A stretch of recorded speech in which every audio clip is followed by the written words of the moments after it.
Од 2500 до 7000 евра месечен хонорар се движеле сумите кои им се исплаќале на надворешните советници на поранешниот премиер Никола Груевски, го советувале експерти за странски инвестиции, иновации, предприемништво, автомобилска индустрија, енергетика и туризам.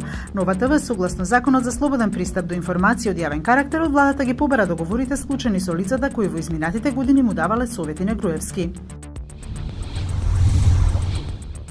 11.000 членови на ВМРО-ДПМН ја подпишале иницијативата за демократизација на партијата. Тие очекуваат наскоро да дојде до промени со кои ќе се овозможи ВМРО-ДПМН да делува како конструктивна опозиција во однос на стратешките позиции на Македонија.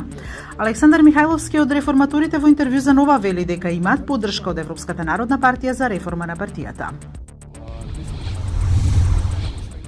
Председателот на САД планира програмата која им дозволуваше на околу 800.000 мигранти без документи да останат во земјата со обновливи 2-годишни периоди за студирање или работа ако дошле во САД пред 16 години, да ја врати во фокусот доколку Конгресот не ја усвои неговата одлука за прекин на програмата воведена од Обама. Според проценките, околу 300.000 луѓе се загрозени да го загубат статусот во 2018, а уште 320.000 до јануари 2019.